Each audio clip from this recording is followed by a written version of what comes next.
My name is Lucia Khaled. I'm originally born in Mexico. I live here in the U.S. My original name is Lucia Judith Sarko Kosgaya. That's my born name. My married name is Lucia Khaled. And I'm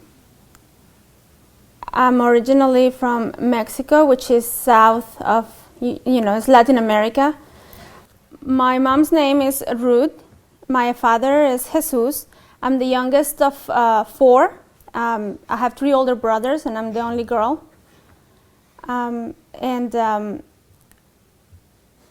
Growing up, we grew up very Catholic. We're traditional Catholics, going to church every Sunday.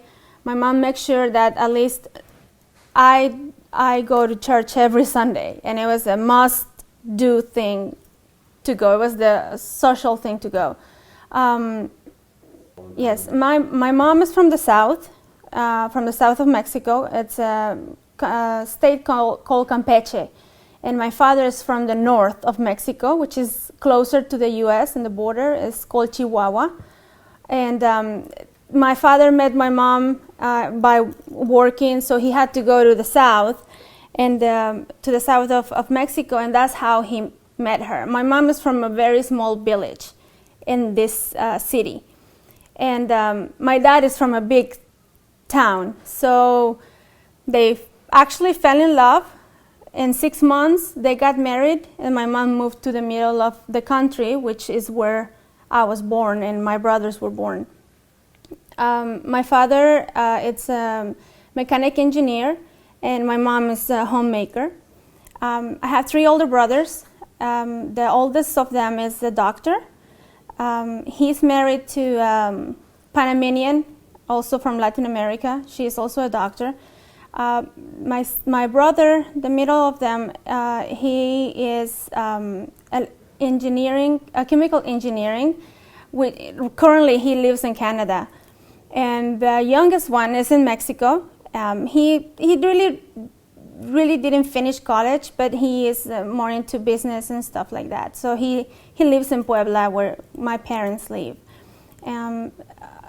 Like I said, we were a Catholic family. We just, we moved to the middle of Puebla. My dad got a house. That transition was very stressful because we moved away from everybody. So we were only us, and that's it. I grew up in this place for the next 20 years. I grew up there until I got married and I moved to the U.S. Puebla, as Mexico, it's, I will say, almost 99% Catholic.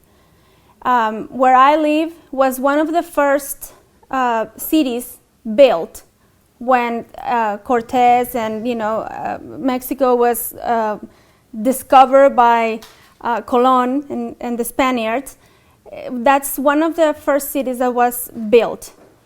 And so you can find a church in every corner. And this is true. You go to the next corner, there's another church. So it's very conservative and very Catholic traditional, not Orthodox, but just Catholic, just traditional and very conservative. Like I said, my dad, he was not a very religious man. He does believe in God. He does, follow the rules and the etiquettes of what the religion is, but he wasn't practicing Catholic. My mom is. My mom is, the priest is in a higher place. The priest is the one that, gives you advice on what to do, what not to do. Like I said, she goes to church every Sunday.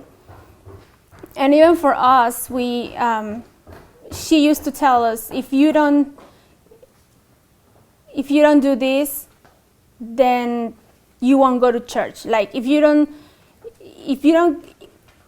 wash your socks, for example, you don't go to church, you won't go out with your friends.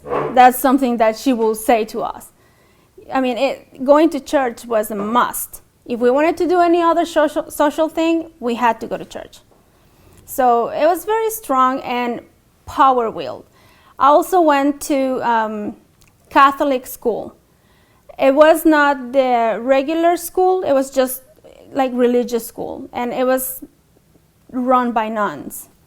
That was a terrible thing. I mean, I love my family and, you know, everybody there that is Catholic, but going to the nuns, I think was not a pleasant experience, and we had to go. I had to go every Thursday, and they used to make us make, you know, drawings about, you know, Jesus and things like that, and I just had this thing that I never liked them. I never liked the way they treated us, because they will be like extra strict, and when you have questions about the religion, like for example, where does Jesus come, or, you know, who's God, or things like that, Catholicism has a block, right? There's like a wall, and you're not allowed to ask questions. You're just allowed to believe, and that's it, which is different with Islam. The difference is that it's mixed with culture. It's mixed with the culture of before the pre-Catholic or the pre-Spaniard conquered, right? So there's a lot of beliefs on saints. There's a lot of still everything is left, sometimes not even to Jesus, but to the saint of the town. Or, for example, they will have different baby Jesus called different names, and then each person will pray to whomever is convenient to pray. Like, just an example, there's one saint that is called San Antonio, which single women will pray to find a husband. So, I mean, they will find just, you know, there's a lot of saints, more than being focused on God and Jesus, like in Rome or in the Orthodox Catholics. It's more like a mix with gods that they used to have before, but they changed them into saints, so the population will convert to Christianity. So if they had the god of the rain, let's say, right? The Spaniards changed the name of that person and put the name of a virgin, so the people will convert to Christianity, convert to Catholicism, and come to church. So it's not for me, it's not a true like Orthodox Catholics, like there is in Jerusalem, for example. The Mexicans, actually, they're called Aztecs. That was the main society before the Spaniard came to America. So it was the Aztecs who lived there. They have their social life. They have their own systems of living, right? There are levels from the peasants to the kings to the governor to the priest, and they had just gods, you know, like the gods of the rain, the god of fertility, the goddess of they have this god from corn, because corn in my country is the base of food. Corn used, I mean, now of course with the time has changed, but in the beginning, corn is the base of food, and sometimes it was the transaction, the coin for transaction. So they had these different gods. So when the Spaniard came, they destroyed many of the temples, they destroyed many of the things, and then they, with their weapons and disease, because they brought disease to the Aztecs, sickness, yeah, like chicken pox and stuff like that. Chicken pox, the one you get little pimples all over. We say chicken pox.